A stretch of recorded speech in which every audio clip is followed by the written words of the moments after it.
Well, hello and welcome to Tea Talk. I'm so glad to see you today. It's a beautiful day, and we had our first day of fall, and I'm feeling it. You can see I've got my fall colors there, my little fall dress on, because I love fall. I love it because it's cool, and we have had so much hot weather, so we're glad for a change. I say a shift in the weather has come, and so I'm happy that another thing I love about fall is that we get a chance to do some of my favorite holidays like Thanksgiving and Christmas, and we get to go to the theater. So today I'm going to be talking about the theater and another part of the arts with a young lady that I've come to know. And we've been kind of following her and waiting for this big production that she has that she's going to be presenting, and she's going to tell us all about it. So what I want you to do, if you've got that little young girl who wants to grow up and be in the theater, you need to have her on. So go get your little girls and have them come and watch with you. If they have any questions, they can put them in the chat room and we'll be glad to answer them for them. They can learn some things so they'll know the path on how to get to where this young lady is. And also just, if you got those activities that you're going to be doing this fall, you want to go to the theater with some friends, do something wonderful, you need to get on so that you can hear all about this wonderful production that's coming up that we are definitely going to see. So I have with me a young lady here, Miss Deborah Mouton, and she's a Deborah D.E.E.P Mouton. She'll tell you all about that in a minute, but I want to just help you to help me welcome her to Tea Talk. Thank you so much for having me. So what does that DEEP stand for?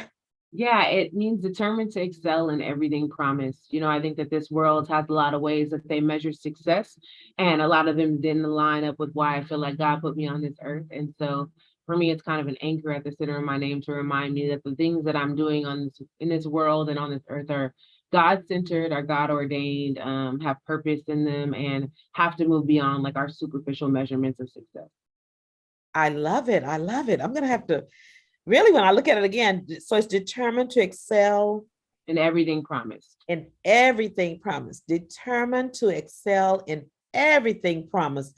And I love it that I know you have a faith foundation, and I know your family has raised you up in the church. And before we get to go any further, we want to give a shout out to your mom. You want to do that? Hey, Mom.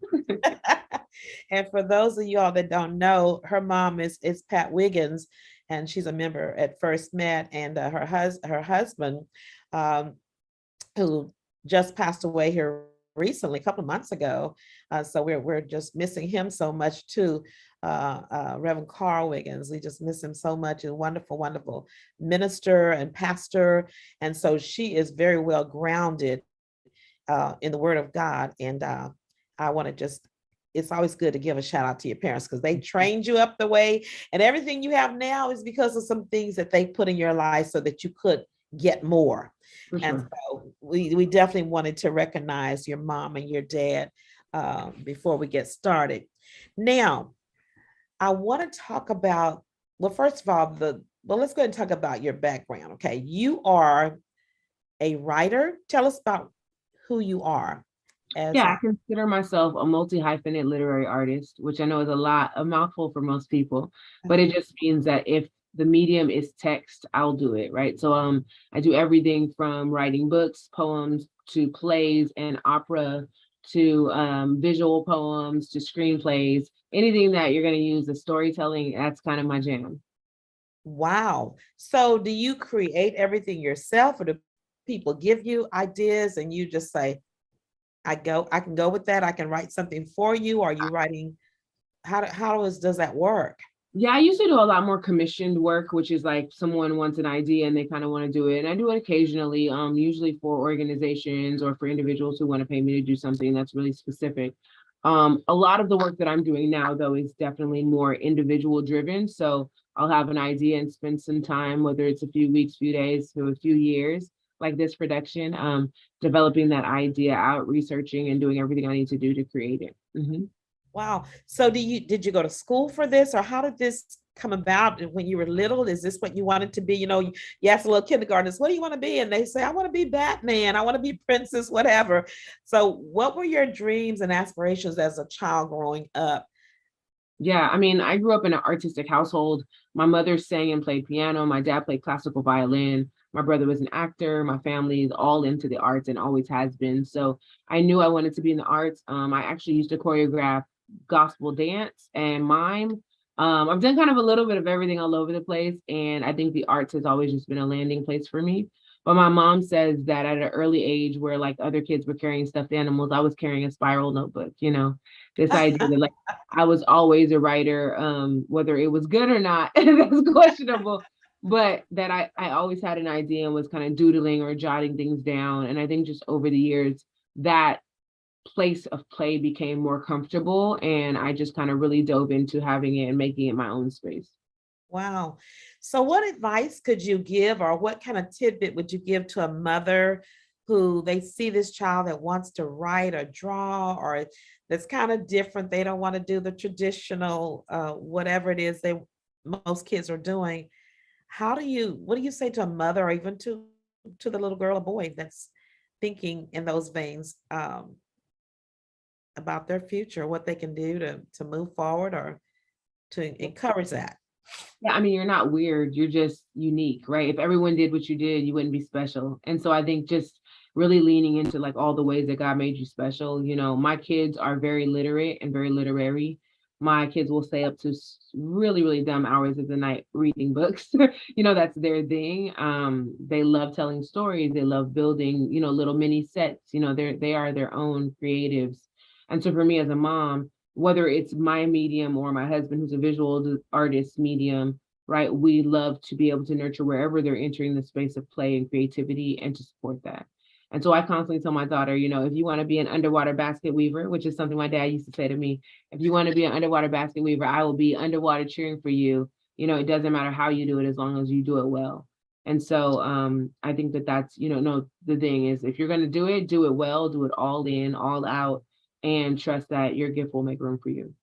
Yeah, I think that's really great what you said for parents too, to just support them.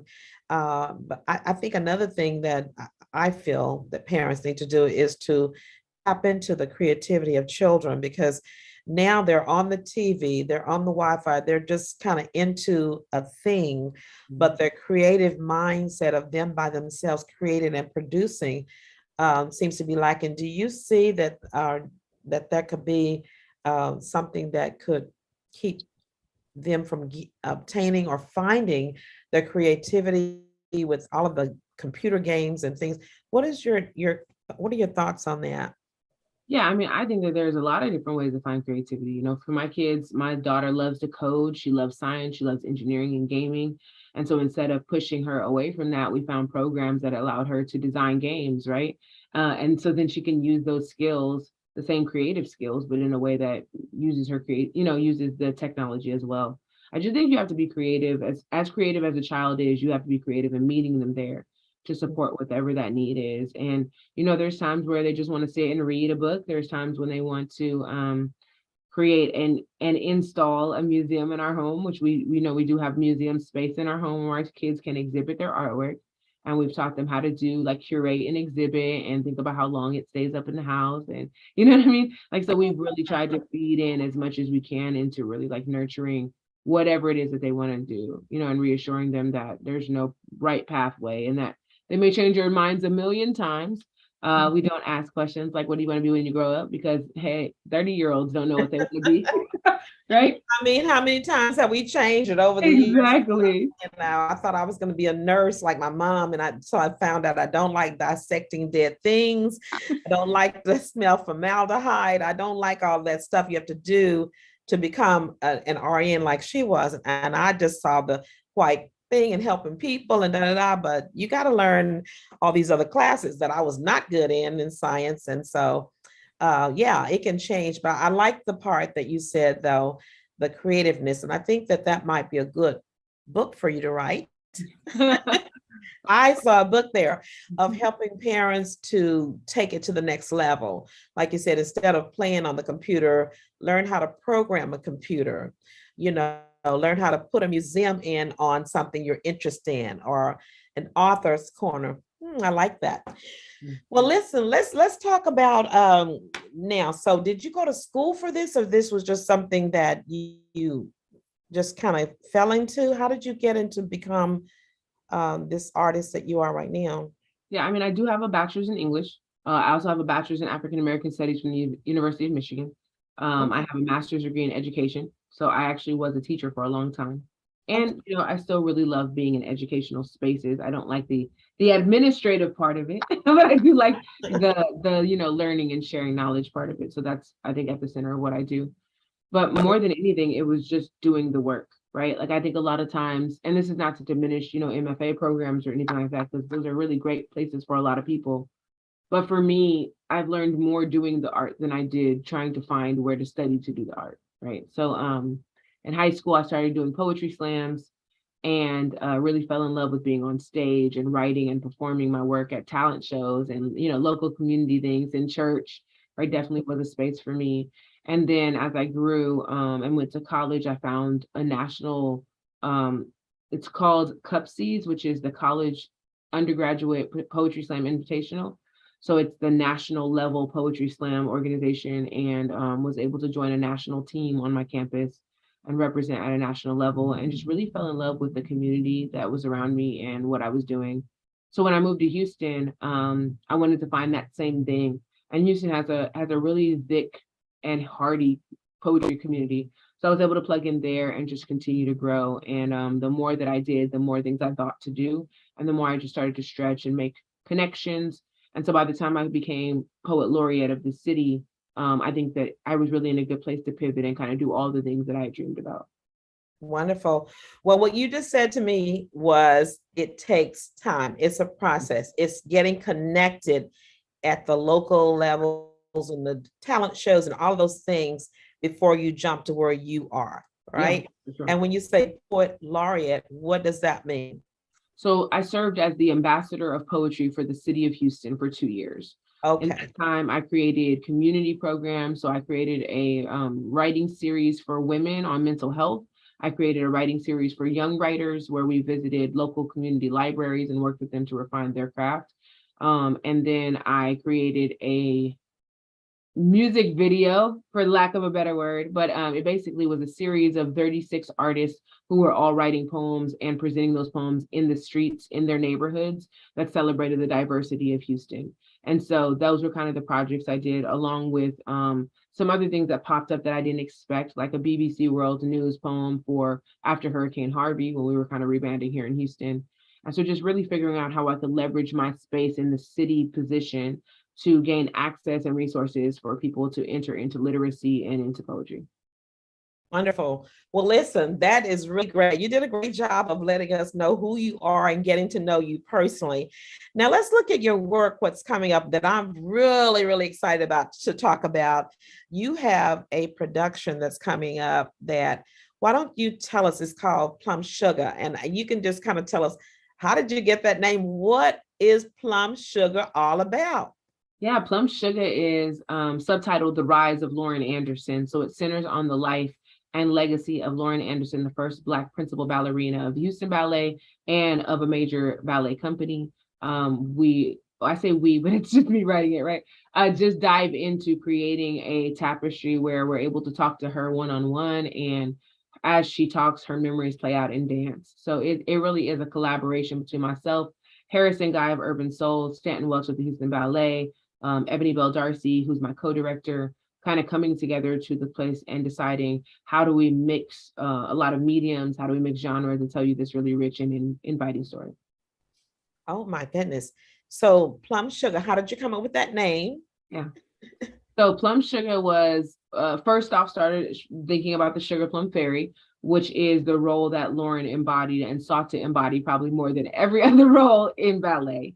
Right. It's the one role she danced for her entire career. So one of her first roles was the Sugar Plum Fairy, and the last role that she danced before she retired was the Sugar Plum Fairy. So it's kind of been the thing that's seen her through this whole time. And then layered on top of that, right, is this other thing that while she's this really great ballerina, this world-class ballerina, there's also an identity in her of being a Black woman that often gets overshadowed.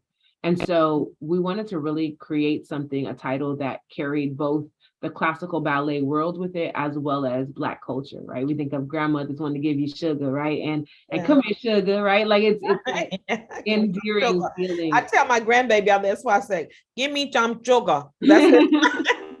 I didn't think about Yeah. it like that, but that's what I always tell, give me some sugar. Yeah, so it's that very like Southern Black cultural identity that we immediately recognize as being a place of comfort and a place of home and a place of belonging, which are all things that I think Lauren was really seeking to find. And so the story we decided should center on a name that does both things. Okay, I love it. I love it.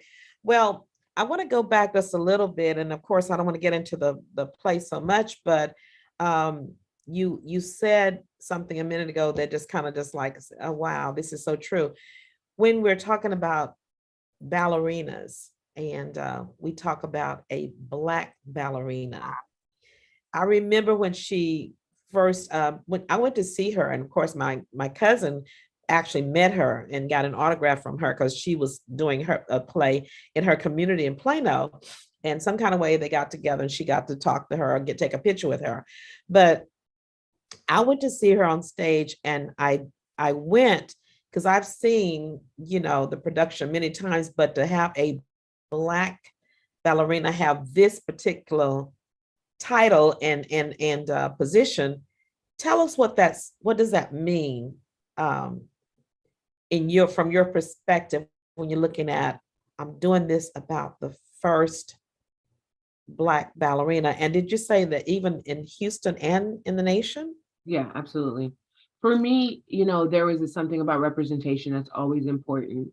There's a lot of campaigns right now. They're like, if you could see her, you could be her, and those kind of things of saying that representation really does give permission for people to exist in spaces where they don't.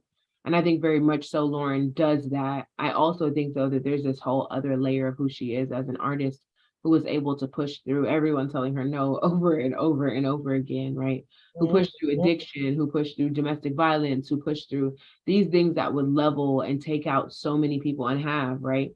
To find herself on the other end as this whole human, right? Not broken, not damaged, but made fully whole in her truth and being able to stand in spaces of community and provide resources for other people to find their way there as well. And so, like, as much as I wanted to center on this woman as a Black ballerina, as this barrier breaker, right? As this history Right, maker, I right. also really found it was important to show that, like, especially Black women can go through the hardest things and still come out okay, Mhm. right? And we see a lot of depictions in Hollywood where at the end of the story we're half broken and run over and run down, can't get our lives quite right, right? Um, but that's Right. not Lauren. That's not what Lauren and her story has taught me. It's taught me that there's no low that you can't come back from. And I Okay. think that is a universal message that everyone needs to hear. Wow, there's no low you can't come back from. So in your production, do you talk about her life and her struggles? And so there are going to be some things in there that we will be shocked to know that. Oh, absolutely. Okay. Lauren likes to say everybody loves a train wreck. You got to give them the train wreck before we can give them the pretty parts, So Okay. Well, for that's what sure. I wanted to know because I was thinking, okay, what can we expect when we come? Are we going to see a depiction of the actual ballet or whatever? But no, you're saying it's more than that, right? Oh yeah, for sure. The way that I constructed the show really was very similar to the way that I went about coming into the show, which is interviewing Lauren for multiple hours and really kind of watching her defenses fall over the course of 2 years, right? Because Mhm. everyone's not going to be willing to share their secrets on day one. And Right, I right. respect it. And so it really was for us saying, how do we replicate the experience of me getting to know this legend so closely and so intimately, for the audience, so where they feel like they get to know Lauren in ways that they would have never imagined being able to have access to.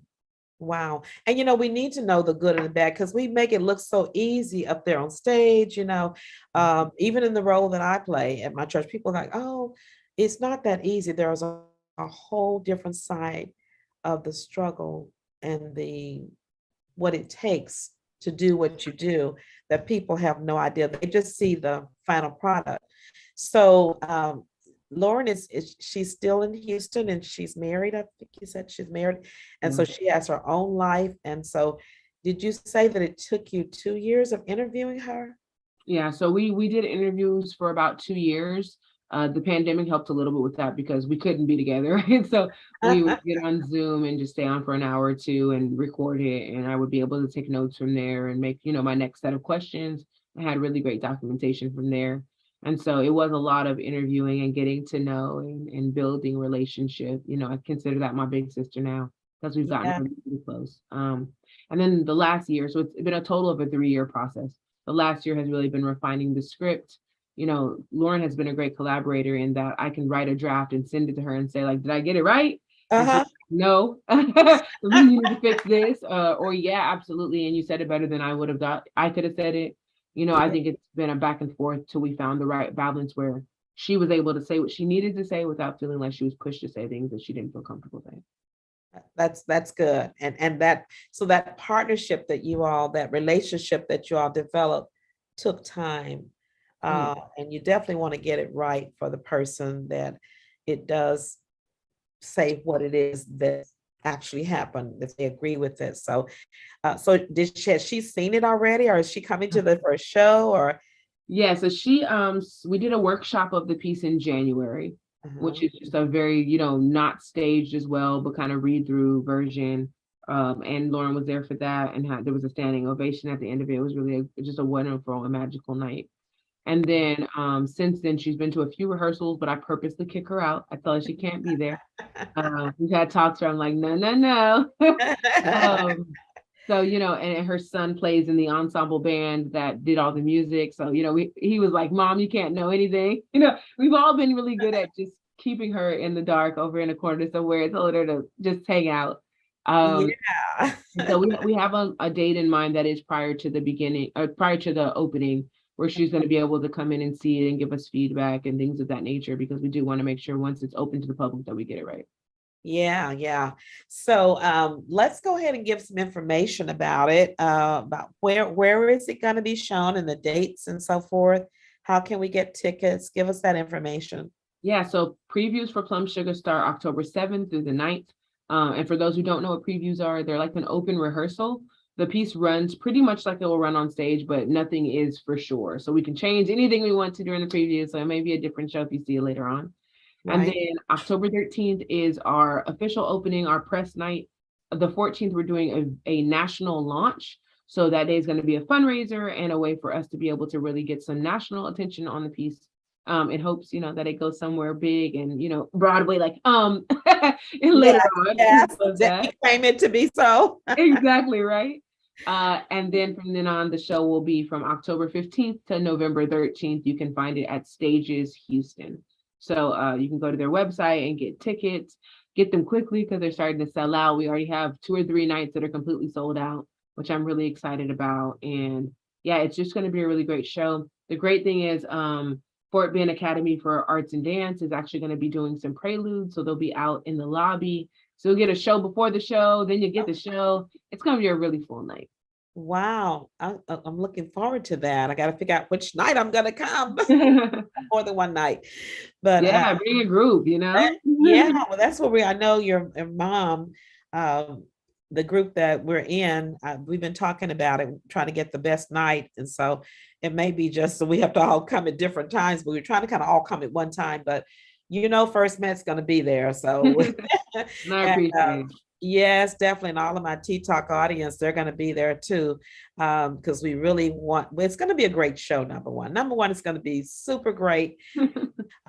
The subject matter and so forth is just going to be super important for us as women, as Black women, and with children that come in. So we're going to take this is something you can bring the children to too. Is there like the little girls? Is there a Yeah, age limit? I would say if you're comfortable with your children hearing about drug use and Okay, domestic violence, then absolutely. We do not like depict any of it violently on stage. So it's right. nothing like that. But I do know, some people have hesitations around exposing their children to things. You know, my 9-year-old daughter will be there, but we've had a lot of conversations leading up to it, you know, that are really unpacking a lot of the more mature themes in the piece. Okay. And so I just caution people, you know, under 8th grade, you know, about bringing their children, but I think it's each individual person's decision. Yeah. I'm glad I asked that question then, because that is something that as parents, you don't want to take them into something and be like, "Ooh, I didn't know this part was going to be in here."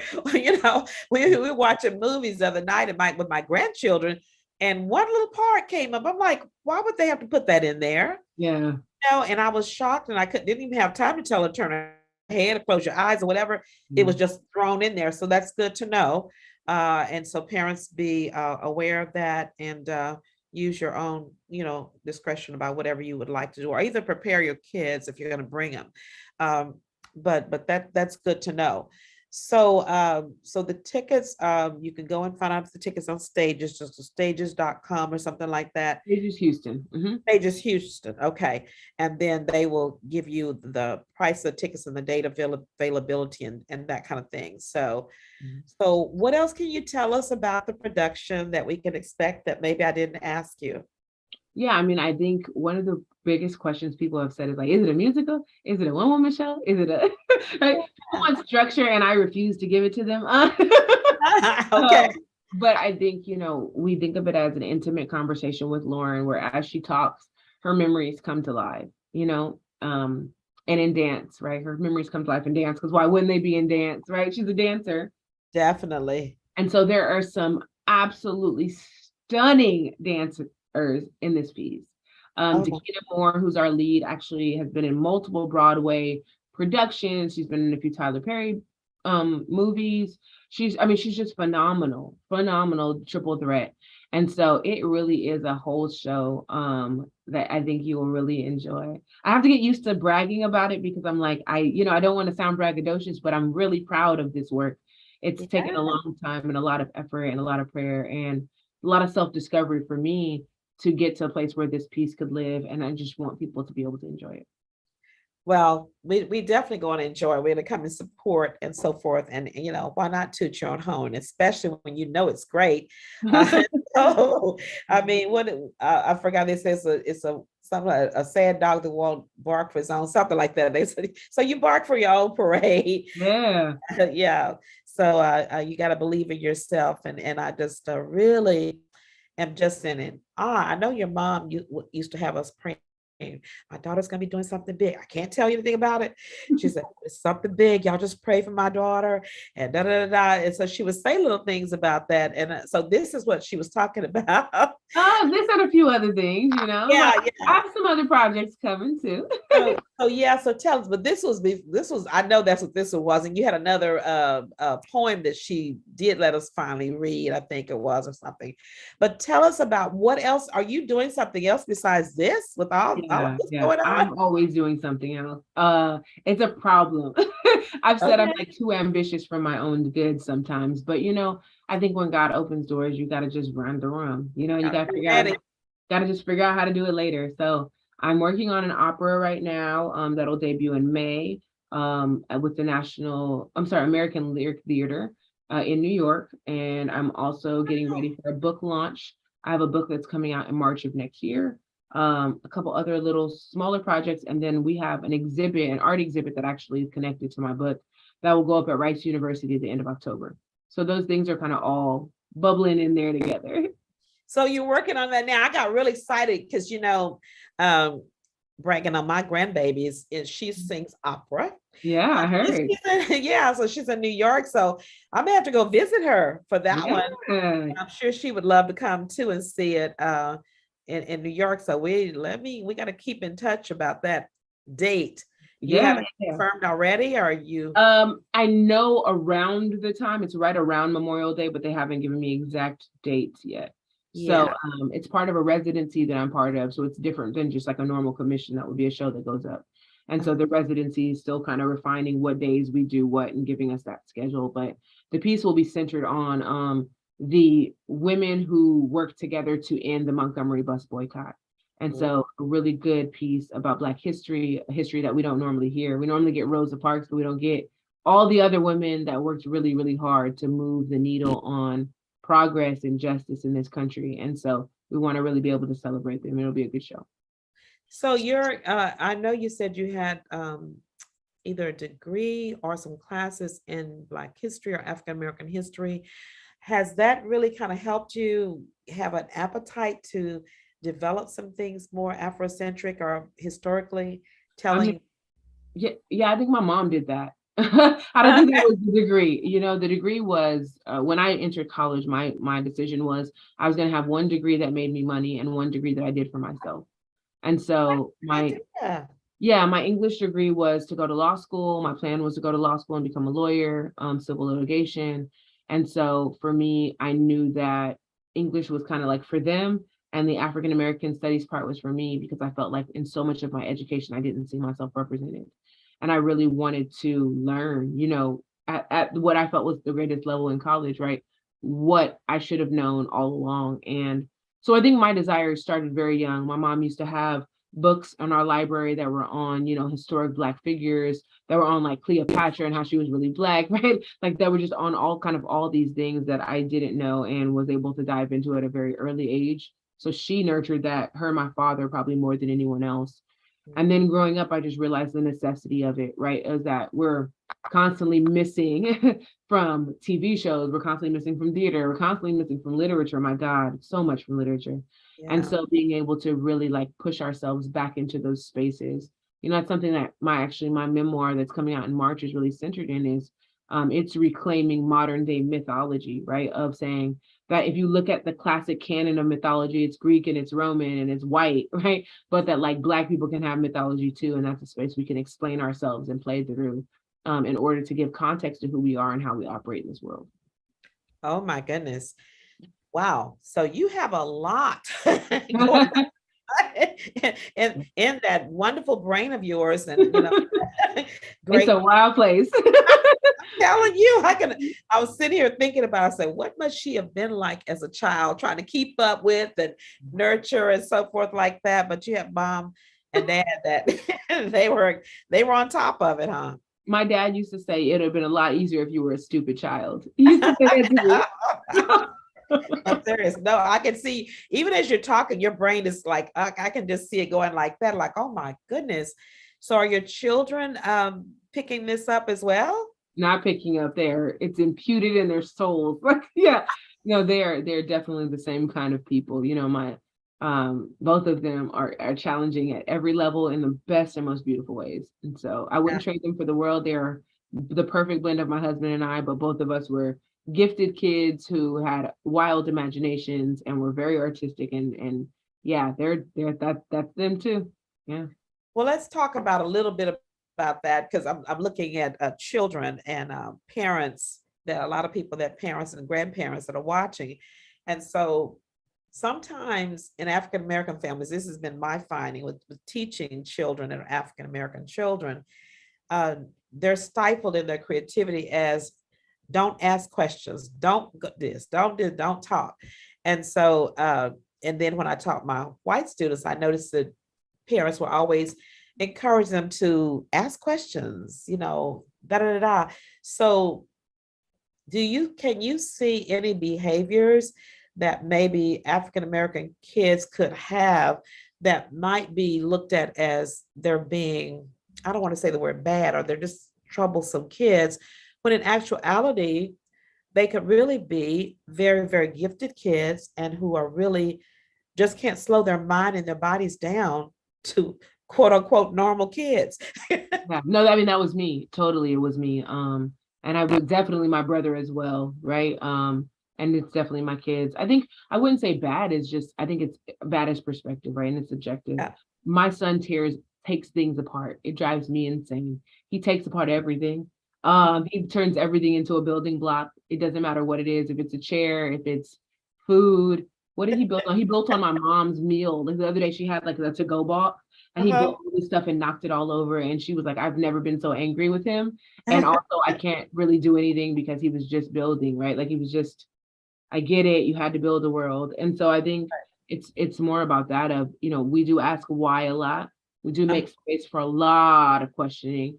We also say sometimes like, "Hey, we're a little tired of questioning, and right now, and we need to get a question break. That's a real thing. Uh-huh. I'm big about also building the emotional skill set as well as the actual physical skill set, because I think a lot of times it's not that our kids don't have an imagination, but you haven't made the emotional space to fail, right? I'm really big on telling my kids that I'm gonna be on their team no matter what, that failure is part of the process, that you're not gonna get it right unless you fail a million times. And so just give yourself over to it. I was teaching my daughter to cook the other day and she's like, I don't want to get burned, mommy. And I was like, why? You're gonna get burned. Right? Like, I think the more you accept that and move past it, the better you'll be at this. But pretending that the fear is not there is never going to get you where you want to be. You know what I mean? Right. Well, I just thought about that because I mean, I think there's creativity in every child. And when I taught school, one of the things that I taught because I was really preparing them a lot for taking their minds to the next level. And intentionally, I was doing that because I see so many times Black children, their minds get squashed into go watch TV, don't bother me, because kids want you to play with them or whatever. We really don't have time a lot of times. But one of the things that I would tell my children in the classroom is when they ask too many questions or when I was too busy or just kind of tired, I would say, I'd love to hear about that in a book. And I had a writing center, and I would give them an opportunity to go and write about it or color about it and give me the gift, of writing that book. So they like, wow, I said, you're an author. You can go do that. So there's things that you can channel if you don't have time, because we have working mothers and things like that. Do you have any advice for working mothers, or how did you do that? I'm trying to keep my time here too. Yeah, no, I've always been a working mother. So, except for the pandemic, which I mean, I was still a working mom. We just all were sitting on top of each other and it was terrible. Uh-huh. But it is just being intentional. I think, for every bit of work that I do, I try to be intentional about the amount of play. So last year I was in New York for 2 weeks for a long stint for my residency. When I returned, I made sure I built out a week vacation with my kids, even if that vacation was just going to the park every day, but being very present, to put my phone down, to be engaged, even if it was just watching them on the swings, right? To really like have time that I carve out that I tell my kids, I'm being full-time mom right now, right? It's full-time mom time. You have me as much as you want to, so use it up, because mommy's gonna have to go back to part-time mom in a little bit because I have some things that I have to get done. And I think just really like communicating the expectation. A lot of times for me, it's like, hey, if you give mom 2 hours this morning, I'll give you 2 hours this afternoon and we can go and get our nails done, or we can go and, run to the park. Those kind of things, I think my kids have learned, like, okay, she's not saying no, she's just saying wait, and I can handle that. But I think That's very good. yeah, when we don't communicate where we can put the space where they belong, they start to feel like they don't belong anywhere. And that's never what we want our kids to feel. Wow. Because that's what I was looking at, is that you're so busy. How do you have time for your own kids? And that's another thing that people who are in professionals that, are really taking off and, and really requiring a lot of time. A lot of times, the kids will go lacking, and then they end up off into some other things that they shouldn't be. But I think that's a very good point, to talk to them and say, look, if you give me 20 minutes now or 30 minutes or whatever it is, I'll give you 30 minutes or whatever, or we can do something, go to the park, give them some alternatives there. So, well, that's really good. So the next part I wanted to ask you about was, I've heard about all these wonderful things that you're doing, and I'm just amazed, and I'm really prayerful that you are, obtaining as much as you're attaining, and I know God has great places for you.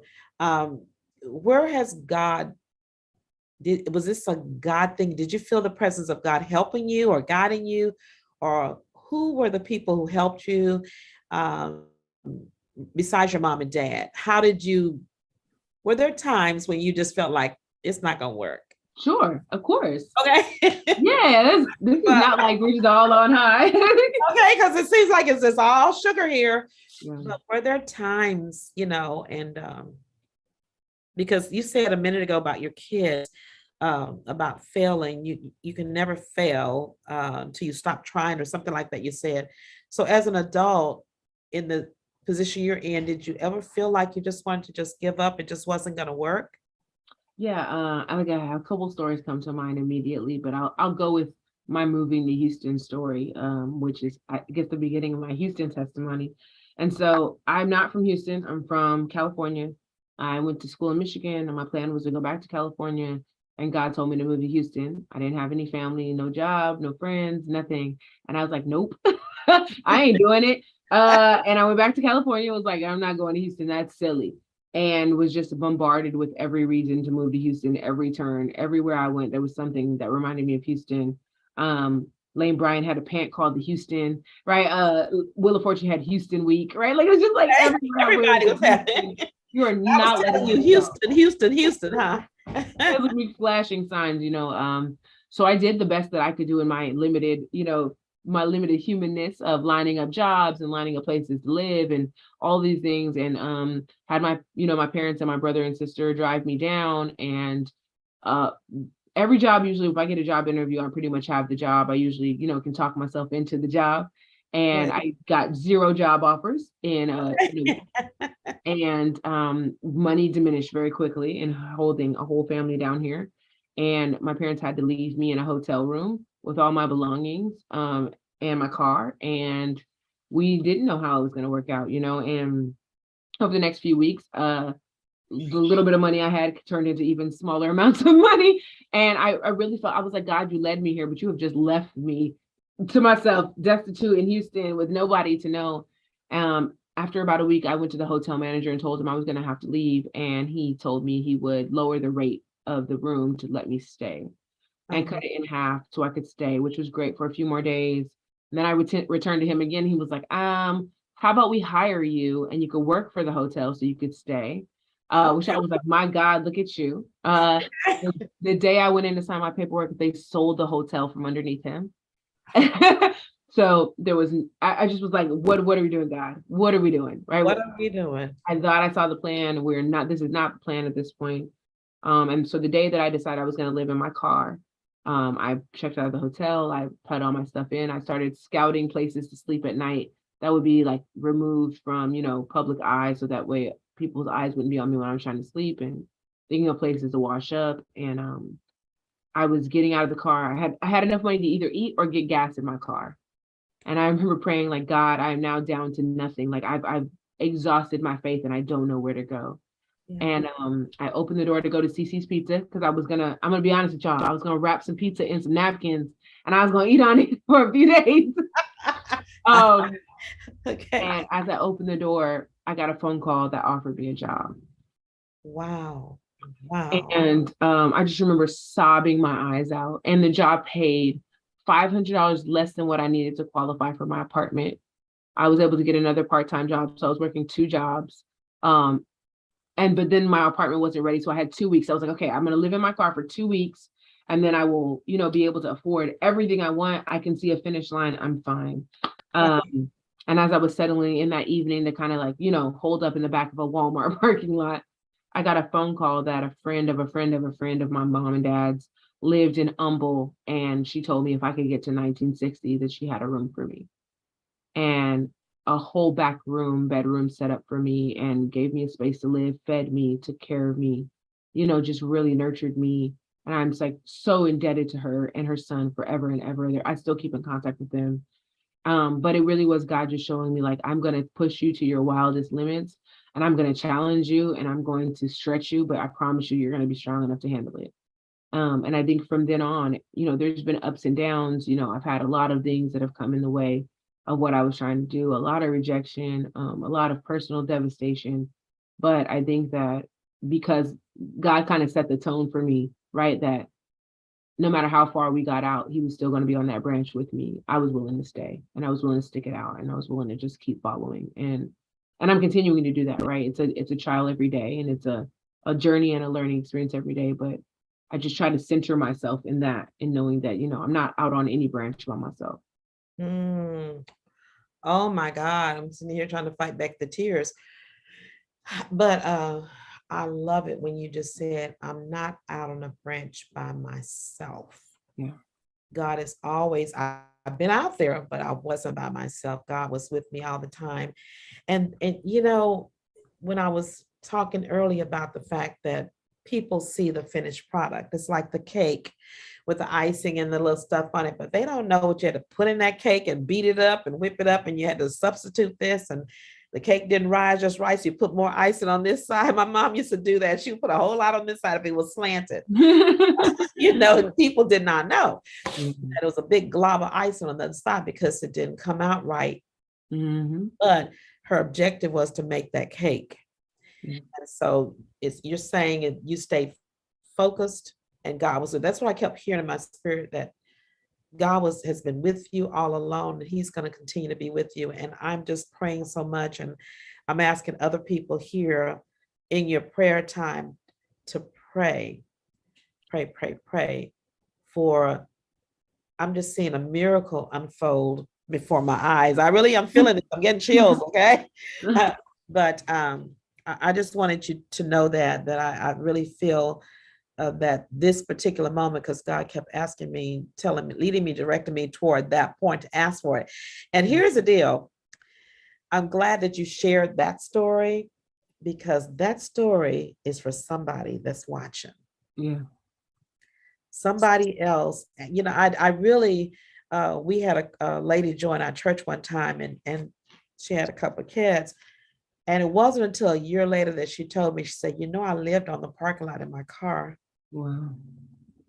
I said, with your kids? She lived with her kids. And she said, First Met was my place, my safe place, where I knew nobody would bother me and my kids. And I had my little thing where I could go wash up over here at the thing and take the kids to school. I say to teachers all the time, because I'm a counselor, that when children come to school in disarray or smelling or whatever, help them, because you don't know what they had to do to get through. And you don't know if they were living in their car, if they're living wherever. But the reality is that we have to go through some struggles sometimes before we get to our wealthy place. But we're on our way. We got to stay focused and know that the Bible says, I'll never leave you nor forsake you. So he is with you through the valley, and he'll be with you on the mountaintop, that he can get all the glory. And it made you a better person, I'm sure. Better. Oh, sure. Definitely more empathetic, definitely more compassionate, But I also, we always talk about valleys and mountains, but mountains can be really scary. Being up on that cliff can also be really scary. And I often say that hope is one of the scariest things you can do, right? Because it opens you up for vulnerability, and it also opens you up for failure, right? Is that you're putting all your hope out there, and is that it'll work, and you want to be faithful, but sometimes it's like, Lord, help my unbelief, Exactly. Well, one of the other things that I have talked to people about, or the people say, that there is when they're like going up the mountain like this, that they fear success. Oh yeah, wildly, right here. That's like, what if it blows up really big? That's kind of, have you ever thought about that? Oh yeah, a little fearful? Yeah, I mean, for me, I think where the fear of success enters for me is not I'm afraid to be successful, but I'm afraid to maintain success, right? I'm afraid that I won't be able to maintain success, and then in doing so will let people down because I can't maintain how amazing they thought I was. And that is something that can't be in my hands, right? Like I have to just create the work and do the things that I need to do and hope that people kind of stay on my train. And if they don't, I know there has to be a purpose in that too. So I'm learning to surrender that fear, right? And the more things that happen, the more success that comes. I'm learning to really give over to that. But it is a process every single day to not self-sabotage, to not talk myself out of it. I think of even with this situation with Lauren, I came to her because I had her put on my spirit, right? Like God put her in my heart. And she didn't really know me aside from seeing me perform a poem once. And I came to her and was like, can I write your life story? That sounds insane when you think about it that way. Yeah. And it took me like 3 weeks of not asking her and obsessing about it and wondering and questioning, I don't know if I should do this. I don't know if I'm the right person. And I finally did it. And now look where we are. We're at a place where we're getting ready to do a national launch of a large production, probably the largest production I've ever had, the largest production Stages has ever done, right? One that ties the community together and has employed, dozens of people in creating this work and celebrating this person who like deserves all her flowers, but also like the community that raised her and supported her here in Houston. And had I just been disobedient in the ask, look how many different people's lives I would have, how many blessings I would have held up because I was unwilling to do the one part that I was asked to do, you know? Wow, that's big. That's big because you had to make that first step, and people were there just waiting on you and to make it so they can make their step. And so now on to a national thing. This is unreal. And so then the part we didn't cover, and we do have a few more minutes, is the people that came to help you. You got this vision, but you got to take that first step out there and ask her, can I? Then you go from the car to now you need all this money, all these resources, all these people. How did that come about? That must have been a scary thing. Yeah, it started off with me pitching to almost every theater in Houston, right? One-on-ones to their artistic directors, to their new works people, to any contacts that I had that would help me get a conversation with someone else.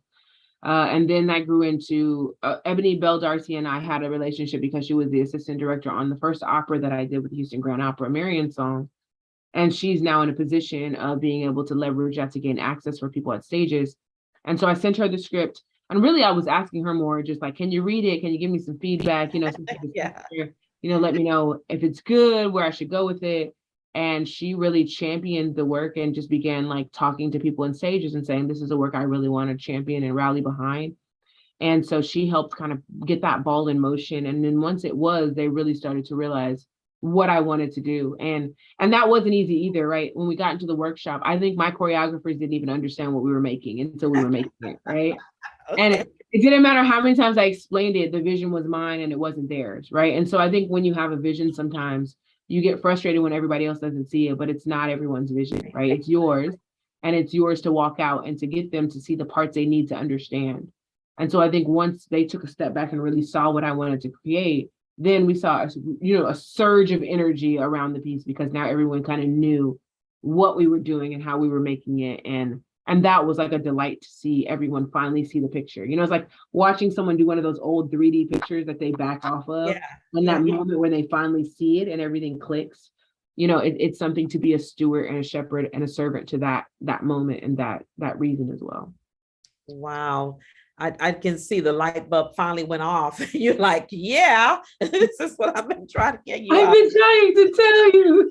Oh my God, are they going to ever get it? But that is really great. So now you'll be, after you get through with this production here, then the critics will come and see it, or you'll send out stuff and they'll come and say, can you do it here? Or that's the hope, right? The hope is that we get a lot of interest. A lot of people have been invited that can make it move in a different way and out of Houston and, different stages. We'll see what God has in plan. I've told myself I can only do this part, right? I can do what's in front of me and I can do what's in front of me with excellence. And then beyond that, I have to absolve myself of the responsibility of the next part. The next part has to be between the efforts put on by the theater. My personal efforts are still there, but it's understanding where my control lies, right? And that I can control making the vision plain, and then I can allow God to let everyone see it, right? Exactly. Yeah. And I think that common denominator that I keep hearing in my spirit is God is ordering your steps.